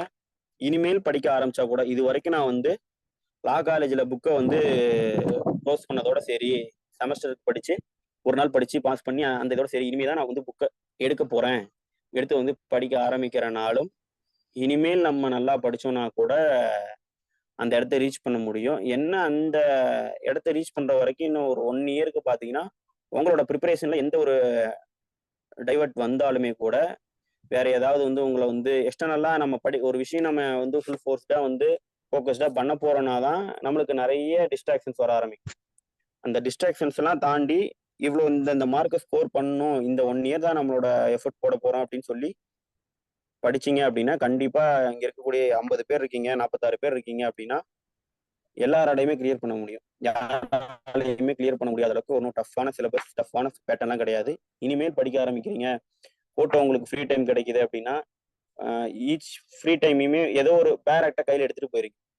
கோர்ட்ல ஃப்ரீ டைம்ல இருக்கப்ப நான் வந்து இந்த மைனர் ஆக்டை படிச்சு தூக்கி போட்டுருவேன் அப்படின்ட்டு ஒரு மைனர் ஆக்டை எடுத்துட்டு போறீங்க, பேர் ஆக்டை கொண்டு போறீங்க, ஃப்ரீ டைம் கிடைக்குது, காலிங் ஹவர்ஸ் முடிச்சு சும்மா தான் உட்காந்துருக்கீங்க, நம்ம கேஸ் இன்னும் ரீச் ஆகல அப்படின்னா அதுல வந்து ஒரு 10 செக்ஷன் படிச்சு முடிச்சிடலாம், 5 செக்ஷன் படிக்க முடியலன்னா 2 செக்ஷன் படிக்க முடிஞ்சாலும் 2 செக்ஷன் படிங்க. இந்த மைனூட்டா நீங்க கொஞ்சம் கொஞ்சமா சேர்க்கக்கூடிய விஷயம் வந்து கடைசியில உங்களுக்கு வந்து பெருசா யூஸ்ஃபுல்லா இருக்கும். கொஞ்சம் கொஞ்சமா சேர்த்து நீங்க ஈஸியா கிளியர் பண்ண முடியும். எப்ப காலையில ஈவினிங் டைம் எந்த டைம் கிடைச்சாலுமே கூட எல்லாமே வந்து நீங்க நடத்துறதை தாண்டி கிளாஸ்ல வந்து ஒரு குறிப்பிட்ட ஏரியாஸ் தான் நடத்தி முடிச்சிருக்காங்க, என்ன நடத்தலையே அப்படின்னு சொல்லி நடத்துறதுக்காக வெயிட் பண்ணக்கூடாது. அவங்க ஒரு ஏரியா நடத்துறாங்க அப்படின்னா நம்ம ஒரு ஏரியா சிலபஸ் இருக்கிற இன்னொரு ஏரியாவை நம்ம தனியா கவர் பண்றதுக்கு ரெடியா இருந்துக்கும், தனியா கவர் பண்ணி ரெடியா இருந்துக்கும். ஸோ நம்ம இன்ஸ்டியூட்ஸ்லாம் நமக்கு என்ன மட்டும்தான் பண்ணுவோம்னா நம்ம லைவ்ல வச்சிருக்கோம். ஓகே, நம்ம ப்ரிப்பரேஷன்ல நம்ம தனியா இல்லை, இத்தனை பேர் படிச்சுட்டு இருக்காங்க அப்படின்னு லைவ்ல வச்சிருக்கோம். இங்கே 50 பேர் இருக்கோம்னா நாளைக்கு ஒவ்வொரு இடத்துலையும் பார்த்தீங்கன்னா தனித்தனியா ஓன் செல்ஃபா நிறைய பேர் படிக்கிற இருப்பாங்க, நிறைய அகாடமிஸ் வேற அகாடமிஸ் போய் படிக்கிறவங்க இருப்பாங்க. அவங்க எல்லாரோடையும் நம்ம போட்டி போட போறோமே தவிர இங்க இருக்கக்கூடிய 45 பேர் கூட மட்டும் நம்மளோட காம்படிஷன் கிடையாது. அதை மனசுல வச்சுட்டு நீங்க இன்னும் ஒரு 1 இயருக்கு உங்களோட ப்ரிப்பரேஷன் இனிமேல் ஸ்டார்ட் பண்ணினாலும் ஸ்டார்ட் பண்ணி நிறுத்தாம படிச்சீங்கன்னா இது வரைக்கும் படிச்சவங்களோட உங்களால நல்ல ஸ்கோர் பண்ணி கிளியர் பண்ணும். ஸோ இதுதான் என்னோட ப்ரிப்பரேஷன் ஸ்ட்ராட்டஜி. வைவா பொறுத்த வரைக்கும் சொல்லிட்டேன். இந்த ஜேர்னியை நீங்க பிலிம்ஸ் அண்ட் மெயின்ஸை சக்சஸ்ஃபுல்லா நீங்க முடிச்சீங்கனாலே வைவால உங்களுக்கு ஆட்டோமேட்டிக்காவே மெயின்ஸ்ல நல்லா ஸ்கோர் பண்ணீங்கனாலே வைவாலையும் ஒரு நல்ல ஸ்கோர் வரும். கான்ஃபிடென்ட்டா அட்டன் பண்ணணும், அவ்வளவுதான் வைவால. நம்ம வந்து இன்டர்வியூ போர்டுக்கு உண்மையா இருக்கணும், கான்ஃபிடென்ட்டா அட்டன் பண்ணிட்டீங்கனாலே வைவாலையும் நல்ல ஸ்கோர் வந்துடும். இதுதான் ப்ரிப்பரேஷன் ஸ்ட்ராட்டஜி. கான்ஃபிடென்ட்டா அட்டன் பண்ணணும், ட்ரெஸ்ஸிங் கரெக்டாக பண்ணிட்டு போயிடணும். அவங்க என்ன ட்ரெஸ் கோட் சொல்றாங்களோ அதை பண்ணிட்டு போயிட்டு ஹம்புலா நம்ம இருந்து ஒரு பொலைட்னஸோட அந்த சர்வீஸுக்கு நம்ம அசிஸ்டன்ட் பப்ளிக் ப்ராசிக்யூட்டர் சர்வீஸ்குள்ள போறோம்னா அந்த சர்வீஸுக்கு கேப்பபிளான ஆளுன்னு சொல்லிட்டு உங்களுடைய ஒவ்வொரு ஆட்டிடியூட் அண்ட் எக்ஸ்பிரஷன்லையும் காமிச்சு அதே சமயத்துல ஹம்புலாவும் இருந்தீங்கன்னா வைவாலையும் நல்ல ஸ்கோர் கிடைக்கும். Viva score 60 mark, main score 400 mark. So உங்களோட ரேங்கை டிட்டர்மைன் பண்ணக்கூடிய இடம் எங்க இருக்குன்னா மெயின்ஸ்ல தான் இருக்கு. மெயின்ஸ் நல்லா பண்ணினாலே வைவாலையும் நம்மளால நல்லா ஆன்சர் பண்ண முடியும். ஸோ மெயின்ஸ் ஓரியன்டா நல்லா படிங்க. ப்ரிலிம்ஸை நீங்க ப்ரிலிம்ஸ் எக்ஸாம் நோட்டிஃபிகேஷன் வந்தப்புறம் ஸ்பெசிஃபிக்காக ஸ்டார்ட் பண்ணி அப்ஜெக்டிவ் டைப்புக்கு ப்ரிப்பேர் ஆகிக்கோங்க. ஏன்னா அப்ஜெக்டிவ் டைப்ன்றது ஈஸியான பேட்டர்னு. யாருக்கெல்லாம் அப்ஜெக்டிவ் பேட்டர்ன் யாராவது டவுட் இருக்கு அப்படின்னா கொஞ்சம் ஒரு ஒரு ஒரு ப்ரீவியஸ் இயர் அப்ஜெக்டிவ் டைப்லாம் கொஞ்சம் ஒர்க் அவுட் பண்ணி பாருங்க. இப்போ கூட தப்பு இல்லை. ஆனால் என்டையரா நான் ப்ரிலிம்ஸ்க்கே உட்காந்து படிக்கிறேன்னு யாருமே படிக்க வேண்டாம். அடுத்தது ப்ரிலிம்ஸை பொறுத்த வரைக்கும் நான் ஒன்று சஜஸ்ட் பண்றது என்னன்னா, ப்ரிலிம்ஸ்ல ஓஎம்ஆர் சீட் வந்து கூகுளில் பார்த்தீங்கன்னா கூகுள் போனீங்கன்னா ஓஎம்ஆர் சீட் இருக்கு. ப்ரிலிம்ஸ்ல சம்டைம்ஸ் வந்து நம்ம ஓஎம்ஆர் சீட்ல ஒர்க் அவுட்டே பண்ணாம போய் ப்ரிலிம்ஸ் உட்காரது என்ன ஆகுதுன்னா, ஒரு 4-5 மார்க் வந்து ஃபர்ஸ்ட் கொஸ்டின் செட் பண்ண வேண்டிய இடத்துல செகண்ட் கொஸ்டின் செட் பண்ணிடுறோம். ஃபர்ஸ்ட் கொஸ்டினுக்கு பார்த்தீங்கன்னா ஏன்னு போவோம், ஆனால் ஏதோ ஒரு மனநிலையில போயிட்டு பியை போய் செட் பண்ணிடுவோம். அதை செட் பண்ண உடனே தான் தெரியும் ஏதோ நம்ம தப்பா செட் பண்ணிட்டோம்ட்டு. 3வது கொஸ்டின் செட் பண்றப்ப 4வது கொஸ்டின் போயிடும். கை 3க்கு பீன் போயிட்டு 4க்கு பீன் சொல்லி செட் பண்ணிடுவோம். ஸோ இந்த மாதிரி ஷேடிங் பண்றதுல சில எனக்கே பிரச்சனை வந்துச்சு. ஸோ அதனால அந்த மாதிரி நம்ம ஒரு 2-3 மார்க் இழக்க வேண்டாம். ஸோ நம்ம ஓஎம்ஆர் சீட் வாங்கி ஒரு 5 டைம் வந்து ரெண்டு ஏபிபி கொஸ்டின் இருக்குன்னா 2 ஏபிபி கொஸ்டினையுமே ஒரு டைம் ஒர்க் அவுட் பண்ணி பார்த்துருங்க. எல்லா சிலபஸையும் கம்ப்ளீட் பண்ண அப்புறம் ஃபிலிம்ஸ் எக்ஸாம் ப்ரிப்பரேஷன் ஸ்டார்ட் ஆகும் போது 2 ஏபிபி கொஸ்டின் எடுத்துட்டு நம்ம ஆன்சர் பண்ணி பார்ப்போம் அப்படின்னு சொல்லிட்டு ஒரு 100 1 மார்க் இருக்கிற மாதிரி ஓஎம்ஆர் சீட்னு போட்டிங்கன்னா கூகுளில் பிடிஎஃபா வரும். அதை பிரிண்ட் அவுட் எடுத்து கடையில இருந்து பிரிண்ட் அவுட் எடுத்துட்டு நம்மளே எந்த பேனாவை எடுத்துட்டு போக போறோம்னு டிட்டர்மைன் பண்ணிட்டு அதே பேனாவிலேயே செட் பண்ணி பாருங்க. கையில ஒட்டும். சில பேனாலாம் நீங்க ஓஎம்ஆர் சீட்ல எழுதும்போது கையில ஒட்டும், கையில ஒட்டி இன்னொரு பக்கம் ஓஎம்ஆர் சீட்ல ஒட்டிக்கும். அதெல்லாம் இல்லாம கரெக்டான ஒரு பென்ல வந்து சூஸ் பண்ணி அதுக்கேற்ற மாதிரி ஓஎம்ஆர் செட்ல நீங்க செட் பண்ணிட்டு அதுக்கும் பழக்கப்படுத்திக்கிட்டீங்க அப்படின்னா இந்த 2-3 மார்க் கேர்லெஸ்ஸா போகக்கூடிய மார்க்கு போகாம இருக்கும். நல்லா பார்த்துக்கோங்க. So all the best to all.